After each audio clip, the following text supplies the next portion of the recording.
Então vamos lá. Muito boa noite a todos vocês. Hoje nós fazemos praticamente um mês de comunidade. É um marco muito importante porque nesse mês muita coisa mudou para mim, para vocês, muita coisa boa aconteceu, muita coisa diferente aconteceu, né? E a gente tem isso documentado ali ao longo da participação do pessoal no grupo, que realmente demonstrou que houve uma mudança. Mesmo que pequena, houve essa mudança, né? Isso é importante a gente reconhecer que houve essa mudança. E foi um mês onde vocês pararam, onde vocês olharam, onde vocês nomearam cada dor, cada sentimento, cada trava que estava com vocês naquele momento, né? E isso não foi pouco. E a maioria das pessoas nunca faz isso. O primeiro passo é reconhecer.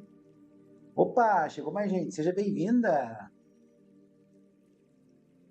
Tudo bem? Seja bem-vinda, Melissa. Estamos começando agora. Acabei de dar boa noite.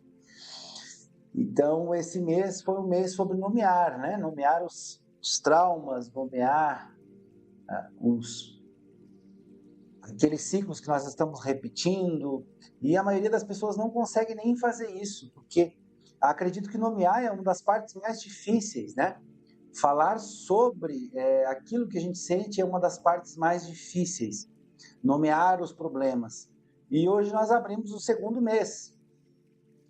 E o segundo mês é um passo um pouquinho mais fundo, um passo um pouquinho mais largo, onde a gente vai se aprofundar ainda mais nas nossas técnicas, ainda mais no nosso conhecimento, levando vocês a um patamar em que vocês vão se compreender e se conhecer melhor, que esse é o grande objetivo da comunidade. Não só a gente compartilhar os sentimentos, não só a gente compartilhar o conhecimento, mas também conhecer-se melhor, né? Se autoconhecer, se autoanalisar. E nós não vamos mais só observar o padrão. Nós vamos começar a entender de onde que esses padrões vieram. Porque não adianta só eu entender de onde é que vem aquela dor, aquele sentimento e não saber de onde é que ela vem. E esse é o objetivo desse mês. Mas antes de começar, eu quero que você escreva aqui no chat, se você conseguir minimizar aí, escreve aqui no chat para mim a característica que você trouxe hoje, só uma palavra ou uma frase curta, tá? A característica que nós falamos um pouquinho mais cedo ali, né? É uma característica sua que você reconhece em alguém da sua família. Então, é só você apertar na tela, aí vai aparecer 2 xizinhos aqui no cantinho, no meu aqui é canto esquerdo. Aí você aperta nesses 2 xizinhos, vai minimizar a live, vai ficar pequenininha no canto e você pode escrever no chat ali. Quero que você escreva a característica que você trouxe com você, que você reconheceu já na sua família, que você já viu alguém com a mesma característica, com a mesma situação, com o mesmo problema. Tá? Isso é para a gente nomear, mais uma vez, aqueles ciclos que nós estamos repetindo. Insegurança. Vou fazer um comentário sobre insegurança, Melissa, que isso é um trauma ancestral que vem sendo passado de geração para geração. Por quê? Porque a insegurança, ela foi presente na ancestralidade das nossas famílias por muito tempo. Vamos imaginar assim, desde o princípio que o Brasil é Brasil, né? Vamos falar só de Brasil, não vamos falar do restante. Desde os primórdios do Brasil, vamos lá, nossos descendentes, povos originários, né? Nossos indígenas, que muitos de nós aqui descendemos de indígenas, descendemos de negros escravizados, descendemos de imigrantes, de uma mescla de povos que, por isso, nos traz essa pluralidade. Se você for analisar até a sua 10ª geração, que deve dar aproximadamente em torno de 1800, 1850, a vivência desse povo, era um tempo muito difícil, era um tempo de muita escassez, um tempo de muita guerra. Muitas pessoas vieram para cá ou por guerra ou escravizados, ou os povos que aqui estavam foram invadidos, né? Então, se a gente for analisar, nós estamos vivendo a época mais tranquila de todas as gerações. Se a gente for analisar, inclusive, desde o Homem das Cavernas, né? Que tinha aquela questão sobrevivencialismo, né? Que tinha a necessidade de sobreviver. Se você for analisar todo o processo de todas as nossas gerações, todos eles tiveram algum problema em relação à segurança. Então, isso foi sendo passado de geração em geração e foi construída uma cultura de sociedade em cima da insegurança. Você tem que ter um trabalho fixo, você tem que ter uma moradia própria, você tem que ter condições de comprar a sua alimentação, de pagar o seu estudo, de cuidar dos seus filhos, de adquirir os seus bens. Seja bem-vinda, Fábio, que bom que você chegou. Então, já estamos começando, quero que você escreva lá no grupo a palavra que você trouxe hoje em relação àquilo que você já viu na sua família que está se repetindo. Eu estou comentando agora sobre a insegurança. Então, em relação à insegurança, você pode perceber que nem sempre os nossos ancestrais tiveram segurança. Eles tiveram que enfrentar muitos problemas de instalação, de sobrevivência. Então, instalou-se a cultura que nós temos que estar seguros. E se nós não estivermos seguros, isso não é o suficiente. Então, nós criamos uma geração, nossos ancestrais criaram uma geração de pessoas inseguras, completamente inseguras. Porque tem medo de morrer, porque tem medo de ficar sem nada, porque tem medo de ficar com fome, porque tem medo de não conseguir pagar as contas, porque tem medo de não conseguir sobreviver. Então, essa insegurança, se você for analisar de onde ela vem exatamente desse medo que você tem de não ser o suficiente. Né? E é para isso que a gente precisa olhar. Hoje nós vivemos um ambiente de muito mais segurança, nós vivemos um ambiente de muito mais estabilidade. A dona Rafaela falou aqui sobre irritabilidade. Irritabilidade, geralmente, ela está associada a algum processo que a gente não consegue processar, algum problema que a gente não consegue processar. Vou te dar um exemplo. A pessoa está escondendo alguma coisa, ela está escondendo uma dor, ela está escondendo um sofrimento, ela está escondendo um problema que ela não consegue comunicar, ela não consegue resolver, e isso se transforma em irritabilidade. E essa irritabilidade, para que ela existe? Ela existe para te afastar da pessoa que está irritada. Porque o primeiro pensamento que a pessoa que está irritada tem é: isso é inconsciente, tá? Se eu afastar as pessoas de mim, elas não vão se machucar com aquilo que eu sou. Elas não vão se machucar com aquilo que eu tenho para oferecer. Então, eu afastando essas pessoas, eu também trago essa irritabilidade para poder afastar essas pessoas, né? E, vamos dizer assim, ter um ambiente minimamente saudável para as pessoas que eu amo. A Sandra coloca aqui: relacionamento, tem que aguentar o parceiro. Bem, a gente precisa entender que no relacionamento nós temos sempre duas gerações extremamente diferentes, duas linhagens extremamente diferentes que estão convivendo em um mesmo lugar. São pessoas que foram criadas de maneira diferente, educadas de maneira diferente, têm valores diferentes, têm conhecimentos diferentes que estão convivendo juntas. Então, o relacionamento, ele é um jogo de ceder. Uma hora a esposa cede, outra hora o marido cede, dentro daquilo que eles acreditam ser melhor para o relacionamento. Por exemplo, eu sei que por muito tempo eu sempre fui uma pessoa bem teimosa e às vezes eu gosto de ser firme nas minhas decisões. A minha esposa também não passa longe disso. Então, muitas vezes eu tenho que ceder, na grande maioria das vezes, brincadeira, tá, amor? Mas na grande maioria das vezes eu tenho que ceder, que a outra pessoa que tem razão, uma pessoa tem razão e a outra é o marido, né? Geralmente a mulher sempre tem razão. E o ceder, ele faz bem para o casamento, porque quando a gente não concorda com a opinião do outro e a gente percebe que não pode mudar aquela opinião, você preza principalmente pela manutenção do relacionamento. Então, a tendência é que um sempre ceda. Algumas pessoas se cansam por isso. É só eu que cedo, é só eu que cedo. Mas a gente precisa entender que às vezes é um preço a se pagar para ter um relacionamento saudável. Puxando o gancho daquelas pessoas que têm uma personalidade difícil, é porque elas têm valores diferentes dos nossos. E esses valores vêm da criação da pessoa. E por muitas vezes é muito difícil mudar a personalidade dessa pessoa, porque ela tem valores que muitas vezes ela não vai abrir mão. Isso é fato.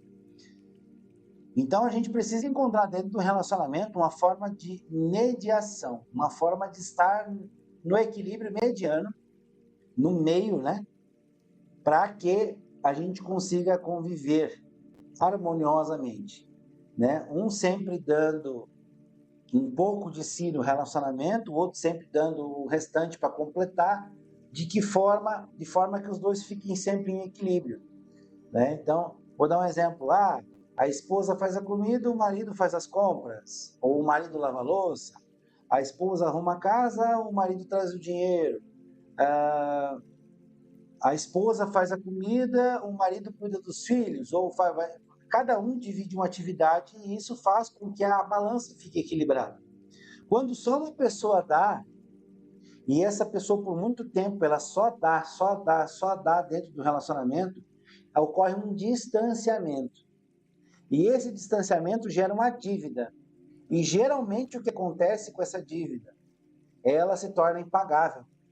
E quando ela se torna impagável, há geralmente uma tentativa de saída do relacionamento. Tá? Então a gente precisa entender que o relacionamento ele é um contraponto. A gente sempre tem que estar nesse equilíbrio. Dúvida. A Fabiane comentou aqui sobre dúvida, que é uma coisa que vem perpetuando, pelo que eu entendi, em gerações da sua família. Como eu falei sobre a insegurança, os nossos ancestrais, eles sempre tiveram dúvida do que ia acontecer amanhã, de como ia ser a vida deles. Por isso vem essa insegurança e por isso vem essa dúvida. Porque as pessoas não aprenderam a decidir, elas aprenderam a resolver problemas.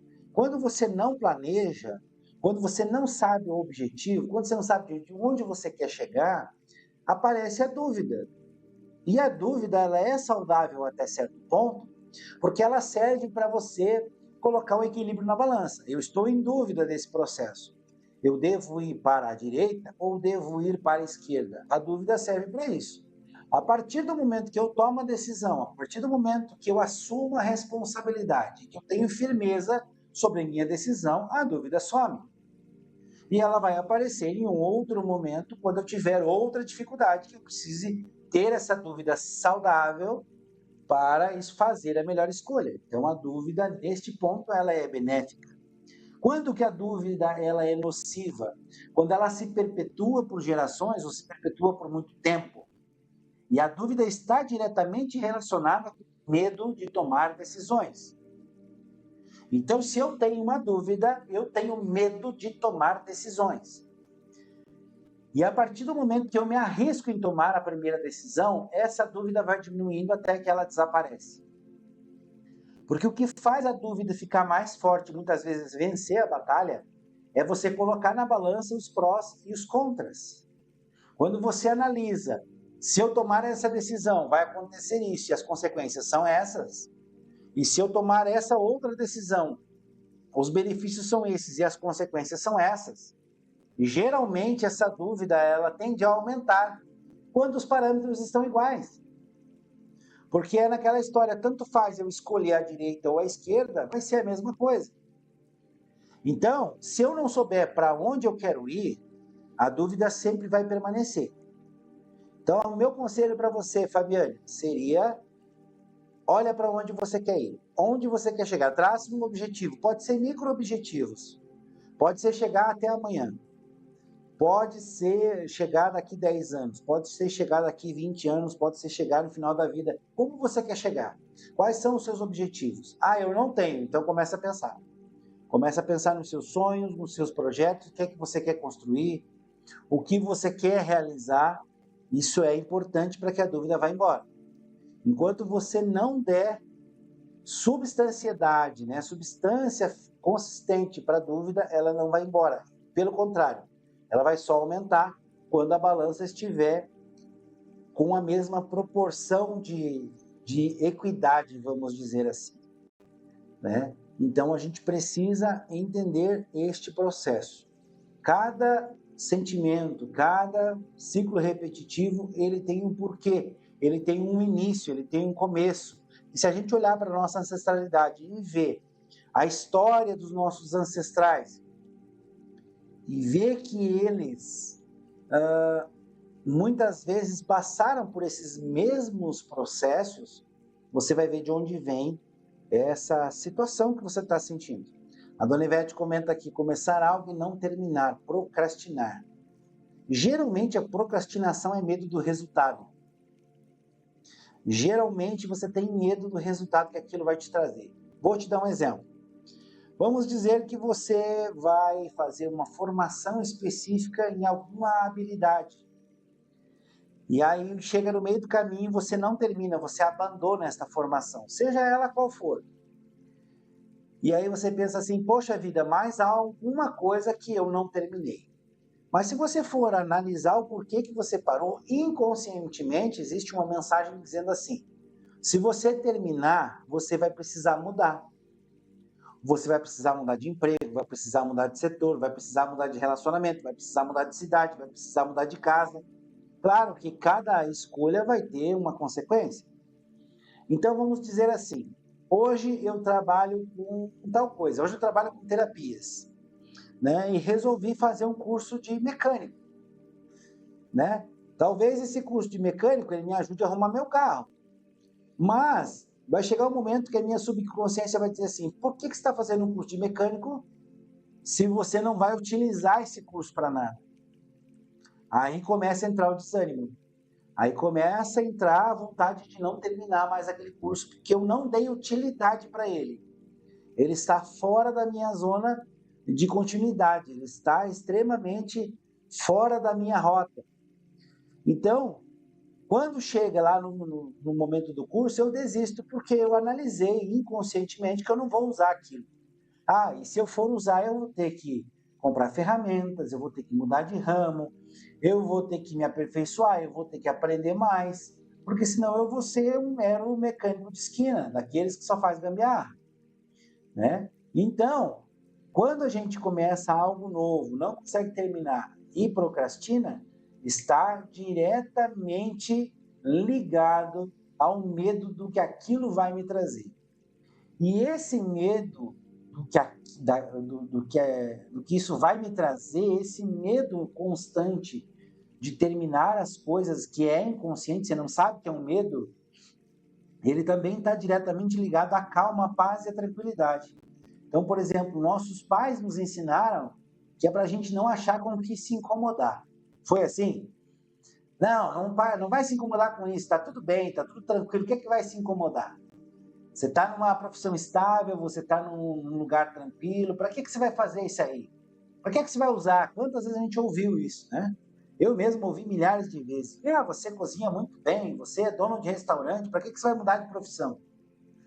Então, as pessoas, elas tendem a repetir esses padrões porque elas aprenderam que ficar na calmaria, na zona de conforto é bem melhor. E isso está ligado diretamente ao sofrimento que os nossos ancestrais tiveram quando começaram a sua vida. E nós estamos repetindo esse ciclo, acreditando que essa é a cultura correta e que esse é o procedimento correto para continuar a nossa vida. Então nós acreditamos, nós compramos essa ideia de que ficar onde estamos é melhor do que ousar mudar.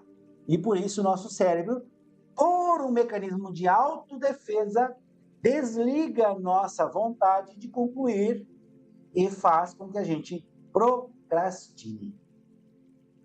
Então é muito mais fácil eu ficar onde estou do que enfrentar novos desafios.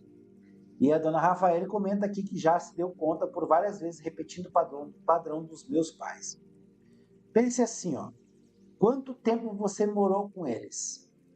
Seus pais estão com você desde o momento da concepção no ventre da mãe. Então você sentiu os medos que a sua mãe sentiu. Você sentiu as dores que a sua mãe sentiu. Você foi agredida. Se por algum motivo sua mãe foi agredida, você também foi agredida junto com ela. Se a sua mãe ficou ansiosa, você também recebeu ansiedade, você também recebeu descarga de cortisol. E durante a sua infância, sua adolescência, até o momento que você saiu de casa, você viu repetidamente durante anos, né? De 15 a 20 anos, você viu aqueles padrões acontecendo todos os dias. Então, é natural que o seu cérebro associe aquilo como correto. Eu também já me dei conta várias vezes repetindo padrões da minha mãe, repetindo padrões dos meus parentes, enfim. Por quê? Porque a gente conviveu com isso durante muito tempo, né? E durante 21 anos da tua vida, por exemplo, você conviveu com seu pai e com a sua mãe, vivendo os costumes, tendo que resolver os problemas deles. Mas a partir do momento que nós tomamos consciência que nós estamos repetindo um padrão, nós temos por obrigação identificar, observar e dizer: eu não preciso mais repetir isso.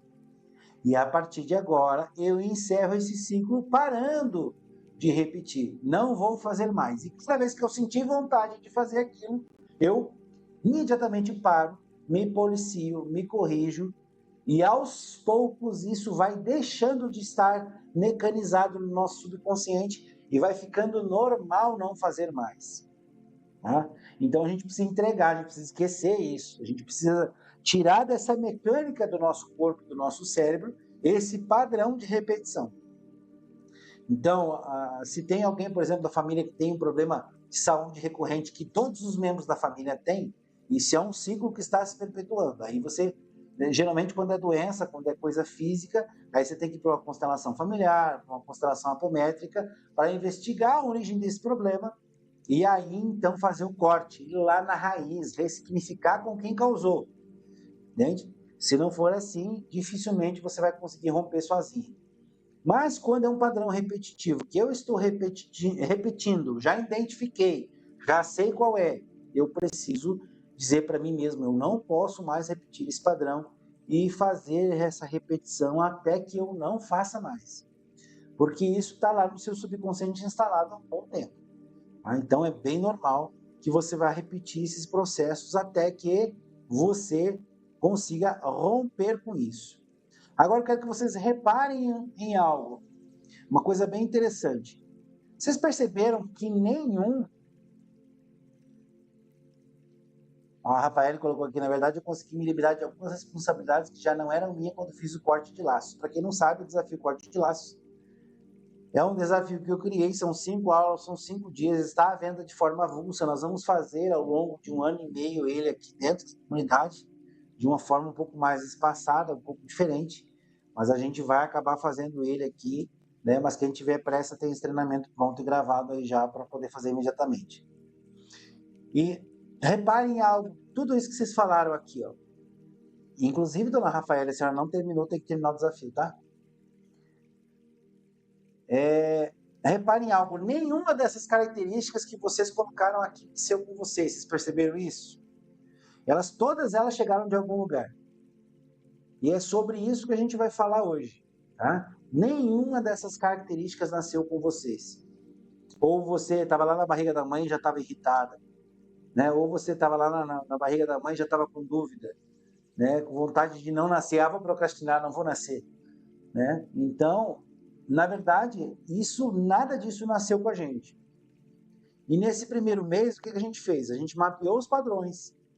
A gente mapeou os padrões de abandono, sensações de abandono, né? Porque a maioria dessas questões aqui, ó, é tudo questão de abandono. Porque é relacionamento, se sente abandonado quando não é valorizado.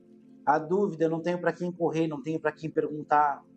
Começar algo e procrastinar, se eu não der conta, para quem que eu volto, né? E é o que eu estava falando ali, já comecei muita coisa e não terminei, o que eu falei para a dona Ivete mais acima ali, justamente por causa do medo da mudança que a conclusão daquele processo vai trazer, né? Um abandono, a lealdade invisível, segredo familiar, repetição relacional, tudo isso a gente comentou durante esse mês aqui.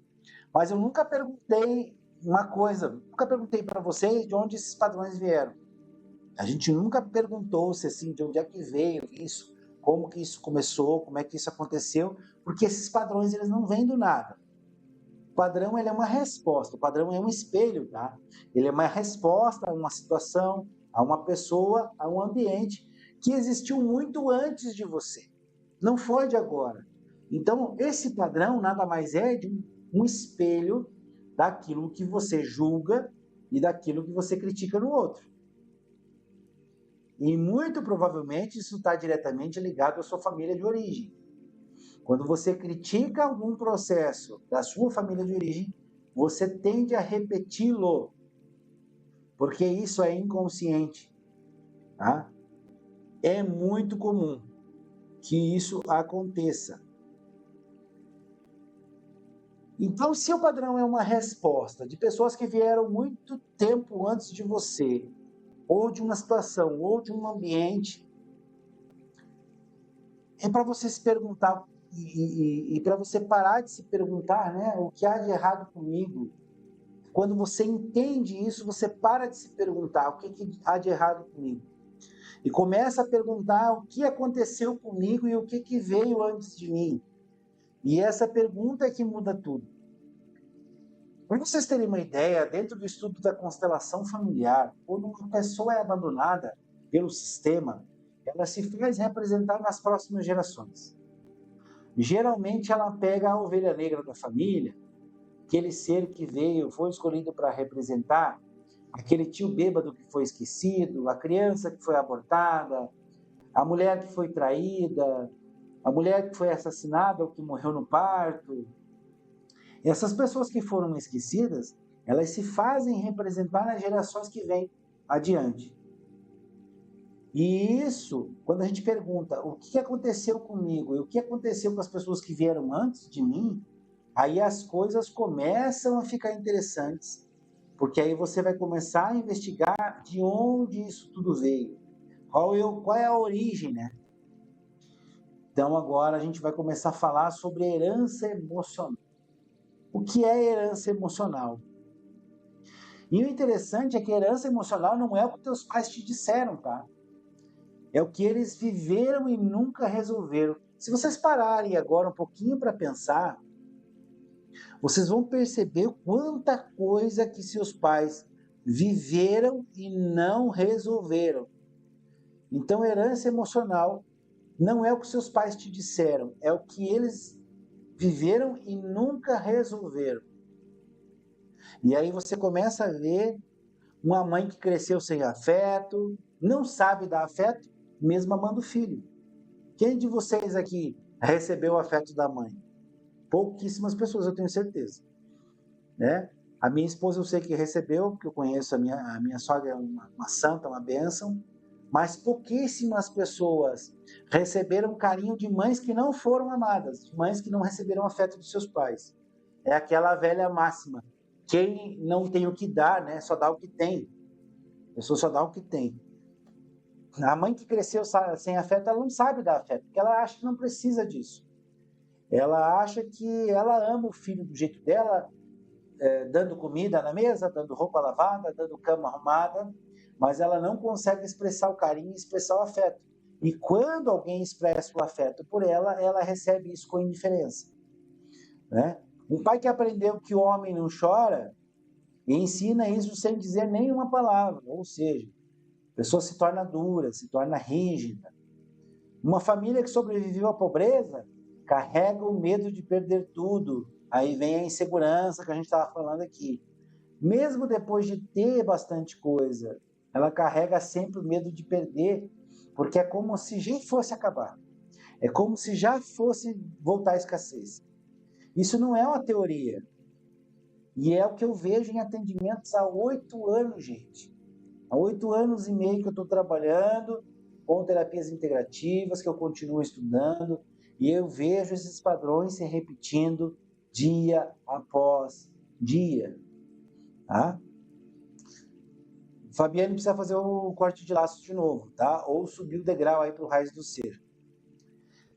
E o mais importante, eles não fizeram isso com maldade. Eles fizeram com o que eles tinham. Não tinha como eles darem mais do que eles receberam. E o que eles sabiam na época era aquilo. Eles se inspiraram nos próprios pais para criar os filhos. Então, imagina como é que eles iam saber que eles tinham que ser amorosos. Porque eles entenderam que eles iam estragar os filhos se eles fossem amorosos. Que eles iam deixar a gente fraco. Que eles iam deixar a gente com possibilidades de falha, né? E eu já falhei, não posso deixar meu filho falhar. Esse sempre foi o pensamento dos nossos ancestrais. Então eles nos treinaram na forja, no fogo, justamente para que nós tivéssemos impulso suficiente para não ser igual a eles. Então eles deram o que eles tinham, né? E a gente precisa entender que os seus pais não estragaram você. Eles passaram o que eles receberam. E agora é a sua vez de parar o ciclo, né? Tem um vídeo na internet que eu já vi, vocês devem ter visto já, que é muito interessante, que tem um copo de água suja, e aí você vai dissolvendo esse copo de água suja, que é o trauma lá do seu bisavô, tetravô, e aí esse copo vai se dissolvendo na água limpa, até chegar em você, ele já está com a água completamente translúcida. Aquilo é só uma analogia para dizer, você é o rompedor de ciclos. Se você não romper os ciclos, os seus filhos vão repetir os ciclos que você está repetindo. E esse ciclo nunca vai ser quebrado. Alguém tem que trancar o pé e dizer, de mim não passa, de mim não vai ter continuidade e pronto. Ah, David, mas agora já estou velha, agora já tem coisa que aconteceu. Sempre há tempo para cortar, até mesmo depois que você morrer. Se tiver alguém que lembrar de você e fizer o corte em seu nome, ele vai acontecer. Porque o corte é energético. Ele está no nosso subconsciente? Está. Mas ele também está na energia universal, ele também está na energia da sua família. Toda família, ela tem um campo de energia. E esse campo de energia é um campo eletromagnético que abrange as últimas 10 gerações. Últimas 10 gerações, 2.048 pessoas estão incluídas nessa linhagem. Então, se você for analisar, a primeira geração que nós estamos falando aqui viveu nos anos 1700, 1800. O que esses seres não passaram? Qual a cultura que não foi sendo transmitida de pai para filho, de família para família? Vamos falar agora como essa herança chega, como é que ela vem até nós. E ela vem de 3 formas. Mas antes eu quero falar um pouquinho de um campo que a ciência já está estudando, chamado epigenética. Procura lá, epigenética. Eu vou dar um exemplo bem claro de epigenética. Eu fui criado dos 8 anos até os 16 por um homem chamado Eliseu. Esse homem chamado Eliseu casou com a minha mãe quando eu tinha 1 ano de idade. Só que eu fui criado pela minha avó até os 8 e só fui morar com ele aos 8 anos, com ele e com a minha mãe aos 8 anos. Todo mundo jurava que eu era filho biológico do Eliseu. Só que o Eliseu tinha cabelo vermelho, tinha sardas na pele, o Eliseu tinha uma personalidade completamente diferente da minha. Mas de tanto conviver com ele, através da epigenética, eu comecei a ficar parecido com ele, nos costumes, no jeito de falar, no jeito de me expressar, no jeito de andar, nos gostos, né? E a epigenética estuda também um campo que diz assim, que através do nosso DNA, os traumas também são passados. E aquilo que eu comentei, o medo, a insegurança, aquela questão de que eu tenho que estar em um ambiente seguro o tempo todo. Isto é repassado de geração para geração. Então, como é que essa herança chega? A herança chega de 3 formas básicas. Pela repetição. Você repete um comportamento que você viu. Vou dar um exemplo que não tem a ver com herança emocional, mas é para vocês entenderem a analogia. A minha família, vou dar um exemplo, isso não acontece, tá? Mas a minha família sempre corta o rabo do peixe para colocar na forma para assar. E aí, algum dia, alguém resolveu perguntar para minha avó por que ela cortava o rabo do peixe para colocar para assar. Perguntaram para minha mãe não sabia. Perguntaram para minha avó, A minha avó disse assim, é porque na época que a gente viveu, muito tempo atrás, a minha mãe cortava o rabo do peixe que não cabia na forma. Então, desde então, eu vi que ficava mais fácil de colocar na forma com o rabo cortado, e eu passei para meus filhos estão fazendo, meus netos estão fazendo, mas ninguém nunca se perguntou por que se cortava o rabo do peixe. E a herança emocional é assim, eu vou repetindo algo que eu vi, sem saber o porquê que eu estou repetindo aquilo, mas mesmo assim eu continuo fazendo. Por exemplo, o filho explosivo, o filho do pai explosivo, né? Que jura que nunca vai ser assim e um dia se ouve com a mesma voz do pai.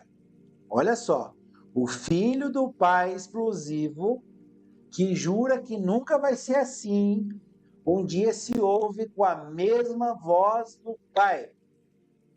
Inclusive tem esposo de aluno aqui do grupo que é por causa disso que é quem é, né? Que é a pessoa que está repetindo e fazendo a mesma agressividade que o pai tinha. Nós também podemos herdar pelo oposto. Você faz o inverso como reação. Então, cresceu em casa fria, vira alguém que sufoca demais pelo afeto. Cresceu em casa caótica, bagunçada, vira extremamente controlador. Então, pelo oposto também a gente herda esse ciclo repetitivo. O oposto ainda é uma resposta ao mesmo padrão. Ou seja, eu quero reprimir aquele padrão que eu estou repetindo com uma ação contrária. Mas sem querer eu não percebo que estou fazendo a mesma coisa, só de uma maneira diferente. E também pelo silêncio. A herança chega também pelo silêncio. O que não foi dito pesa mais do que o que foi. A história que a família evitou contar. Esse silêncio vira ansiedade, vira depressão e vira um peso sem origem. Quando existe um segredo, um silêncio muito grande na família, pode ser um luto que não foi feito, um trauma que não foi nomeado, a história que a família evitou contar. E esse silêncio, ele vem através de uma lealdade gigantesca. Eu não posso contar, eu tenho que esconder, eu tenho que filtrar, eu tenho que... E aí isso lá na frente, nas gerações que vêm, vira uma tristeza que você não consegue explicar de onde é que ela vem. Vira uma depressão que você não sabe por que você tem, né? Vira uma ansiedade que você não sabe por que ela está ali, se você não precisa ter essa ansiedade. Por que você é ansiosa? E eu quero que vocês escrevam, se vocês quiserem aqui, qual dessas formas você mais reconhece? Repetição, o oposto ou silêncio? Escreve aqui no chat só a palavra. Repetição, oposto ou silêncio. Pela repetição, você repete o comportamento que você viu. Pelo oposto, você faz o inverso com uma reação. E o silêncio, aquilo que não foi dito, pesa muito mais do que o que foi. Por exemplo, um olhar de um pai, um olhar de uma mãe. Isso pesa muito mais do que uma palavra que poderia ter sido dita. Tá? Escreve aqui, o que você mais reconhece? Repetição. Fazendo as mesmas coisas.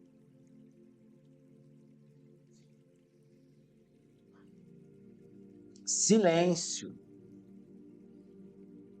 Silêncio. Olha como tem ciclo repetitivo. E talvez vocês nem sabiam que isso existia e que vocês estavam repetindo por causa disso.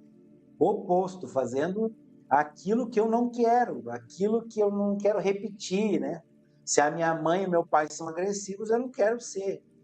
Aí, por reação, eu acabo fazendo a mesma coisa sem perceber. Interessante. Eu quero apresentar para vocês agora a ferramenta que a gente vai usar essa semana. E eu chamo ela de árvore emocional familiar. Ela não é genealógica, não é sobre quem nasceu e nem quando. é emocional, é sobre quem carregava que. Deixa eu silenciar mais o microfone, está aberto ainda para ninguém. Aí eu vou.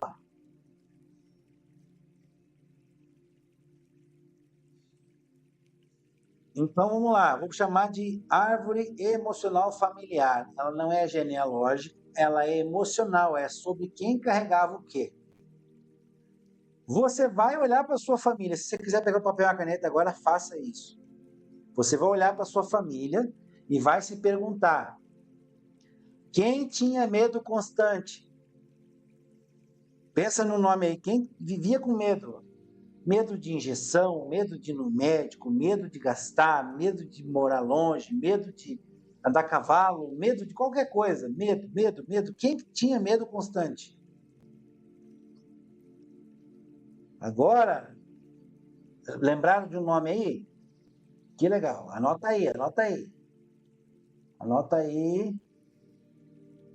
Depois vocês vão olhar para isso aí com mais calma. Quem que nunca recebia, só dava? Ou seja, aquela pessoa que dava muito e nunca recebia nada em troca ou recebia só migalhas. Pensa num nome aí, quem da sua família nunca recebia, só dava.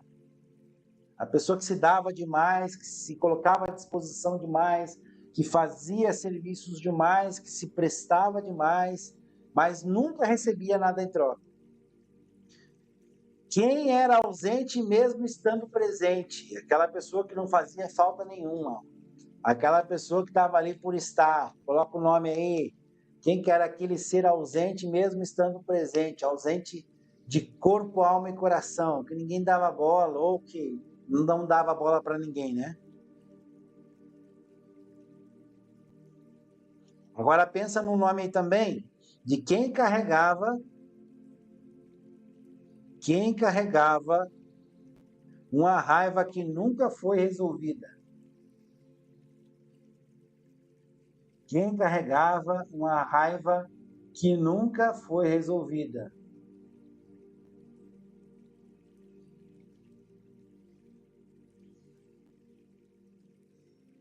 Quem carregava uma raiva que nunca foi resolvida. Quem era o forte que não podia fraquejar? Quem era o forte que não podia fraquejar?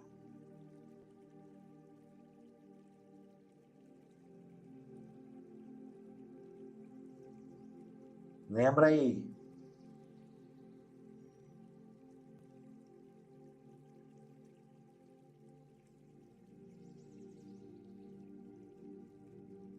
Quem foi embora fisicamente ou emocionalmente? Aquela pessoa que simplesmente sumiu. Quem foi embora fisicamente ou emocionalmente?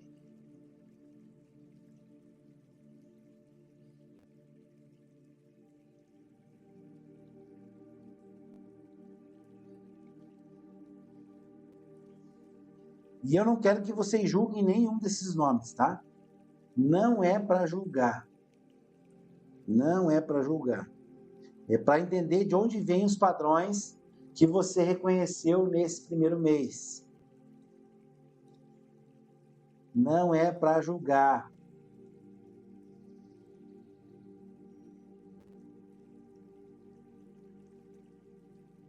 É apenas para reconhecer e entender de onde vêm os padrões que você está repetindo. Veja, analise só para você ter uma ideia de tudo que está acontecendo aí. Porque sabe por quê? Porque quando você vê de onde veio esses processos, você para de lutar contra si mesmo. Você para de lutar e começa a trabalhar com o que é.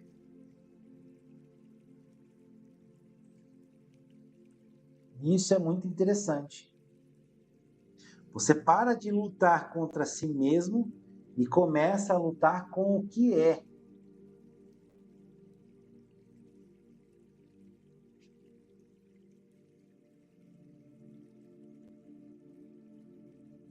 Beleza, agora que nós já temos os nomes, eu quero que vocês façam comigo uma dinâmica juntos aqui.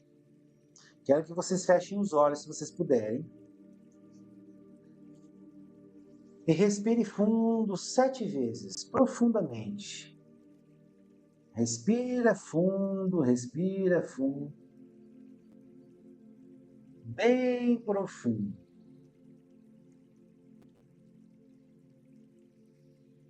Quero que você respire fundo agora.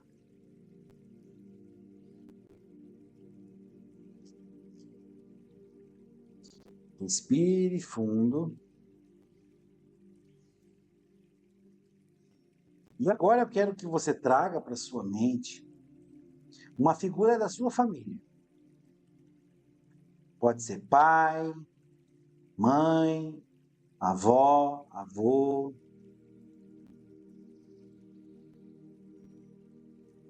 A primeira pessoa que veio é essa. Observe essa pessoa. Não como ela era com você, como ela era com a vida. Eu quero que você observe o que ela carregava, o que ela sofria, o que ela nunca pôde dizer. E agora eu vou ficar em silêncio para que você analise tudo isso. Para que você analise tudo isso que eu acabei de te dizer.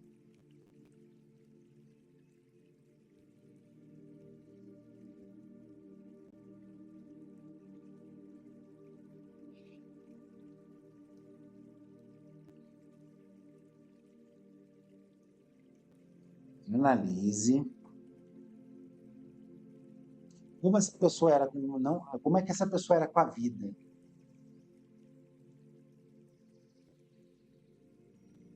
Analise como é que essa pessoa era com a vida,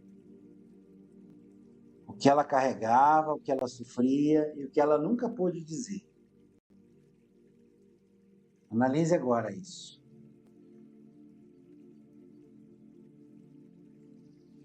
Agora pergunte internamente. Internamente pergunte para você. O que dessa pessoa vive em mim? Não analise, só receba o que vier. O que dessa pessoa vive em mim? Respira fundo e é o que vier. Não se preocupa muito com isso. Primeira coisa que vier na sua mente.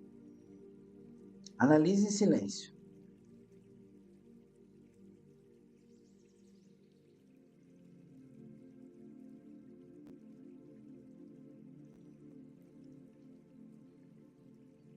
Se achar mais de uma coisa, é normal.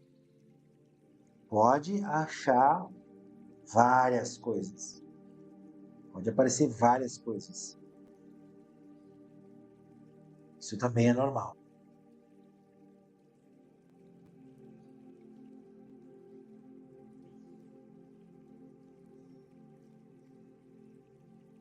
Quando vocês estiverem prontos, eu quero que vocês abram os olhos. Escreva aqui no grupo para mim agora uma palavra. O que você percebeu? Ou pode ser uma frase, ou pode ser uma pergunta. Escreve. O que você percebeu? Uma palavra, uma frase, uma pergunta. Dessa pessoa que dessa pessoa vive em você agora.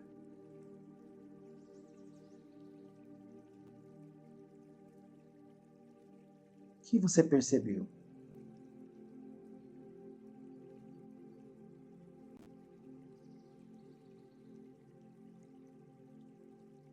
Bondade. Querer agradar a todos. Bondade, obrigado por isso. Querer agradar a todos, obrigado por isso. Amor, carinho e silêncio, obrigado por isso. Amor, Obrigado por isso. Só escolher as pessoas boas hoje, né? Deixar os malvadios guardados.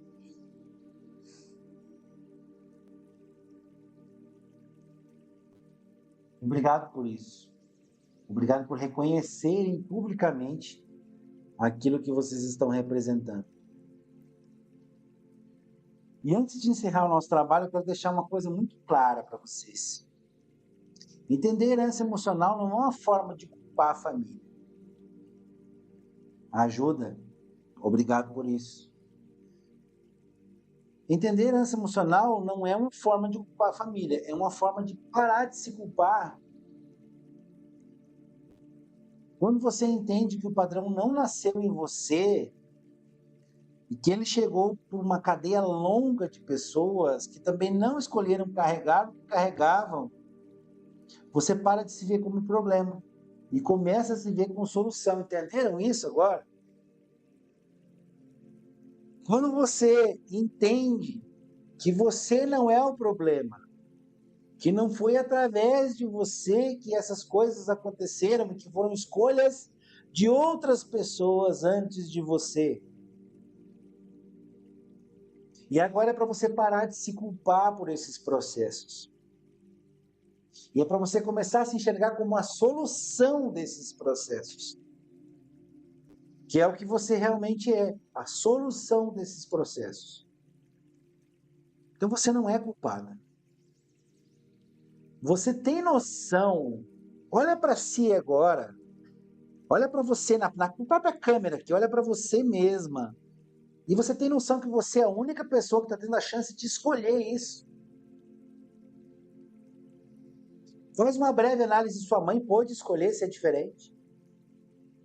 Sua avó pôde escolher ser diferente. Seu pai pôde escolher ser diferente. Seus avós puderam escolher ser diferentes. Você é a primeira pessoa em 10 gerações. Em 10 gerações que está tendo a oportunidade de escolher ser quem você quiser. E de escolher romper este ciclo. Então, se você disser para mim que você não é especial, aí você pode achar que você está fora da casinha, porque você é especial sim. Você é a única pessoa capaz de olhar para isso com consciência. Você é a única pessoa que está reconhecendo isso, que está sabendo que isso existe. E vocês não têm noção como isso é raro, e como isso é corajoso. Isso tem um peso gigante na sua linhagem. Imagine assim, ó, lá dentro da sua cabeça, o único homem aqui na sala sou eu. Todas as mulheres que vieram antes de vocês, essas 1.048 mulheres que vieram antes de vocês, imagina a felicidade delas olhando para vocês agora e dizendo assim: ela está fazendo tudo que eu não tive coragem de fazer. Ela está fazendo tudo que eu não sabia que precisava fazer. Ela está tomando as atitudes que eu não sabia que precisava tomar. Olha a alegria dessa ancestralidade. Sinta isso no seu coração, quanto isso é forte, quanto isso é maravilhoso. Vocês têm noção, vocês têm dimensão do que vocês estão fazendo. Vocês estão fazendo uma escolha que 10 gerações antes de vocês não conseguiram fazer. Então valorizem-se. Apoiem-se. Olhe-se no espelho todos os dias e diga assim: eu sou especial.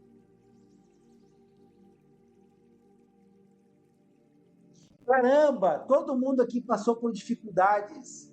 Que talvez algumas coisas você não tenha nem coragem de contar para os outros que você passou. Você acha que as suas ancestrais não passaram por tão coisas iguais ou piores. E eu digo para vocês, quando eu represento a minha linhagem e digo assim, eu não estou rompendo só o meu ciclo, eu estou rompendo o ciclo de 10 gerações anteriores à minha e de 10 gerações que virão depois de mim.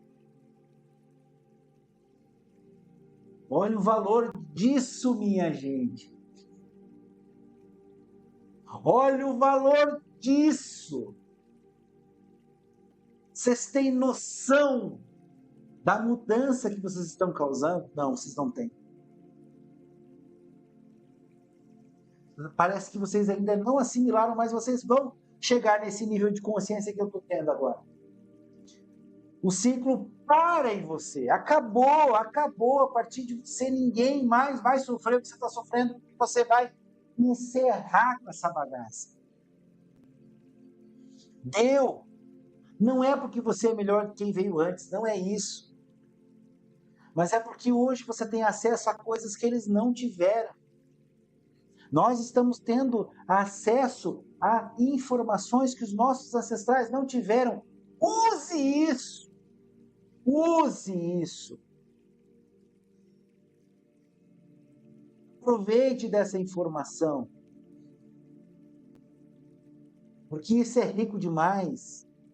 E sinta dentro do teu coração a alegria da tua ancestralidade de saber que você vai acabar com a dor que está há 10 gerações reverberando e fazendo as pessoas sofrerem. Chega. Deu. Deu. De verdade, deu.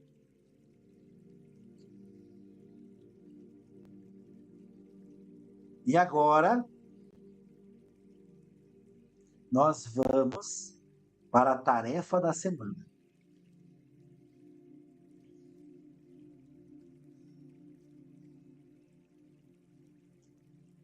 Então, anotem lá. A primeira tarefa, a tarefa dessa semana, ela vem em duas partes. Ela vem em duas partes. A primeira parte é bem simples.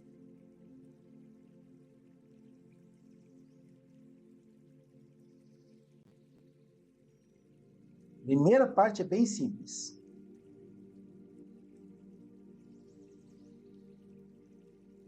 Monte mentalmente a sua árvore emocional familiar.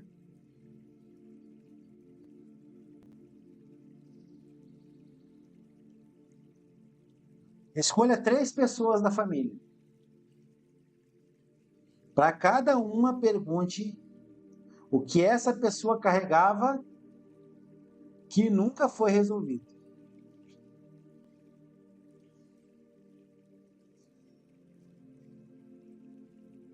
Para cada uma dessas 3 pessoas, pergunte o que ela carregava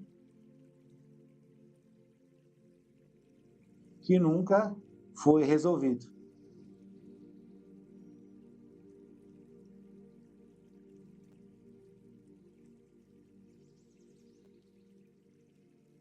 A segunda parte é mais profunda. Para cada padrão que você identificar nessas pessoas, pergunte onde isso vive em mim.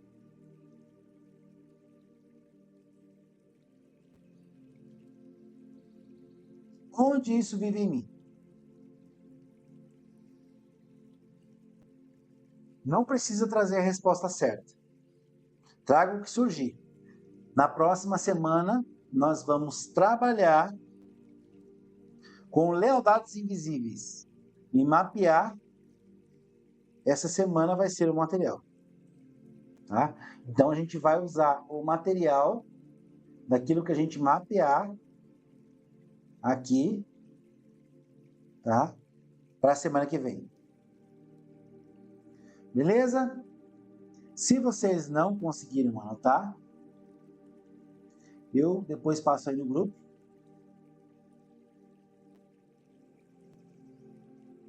E obrigado muito por estarem aqui. O mês 2 vai ser muito intenso. E vocês já mostraram no mês 1 que vocês conseguem ir a fundo. E nos vemos na semana que vem.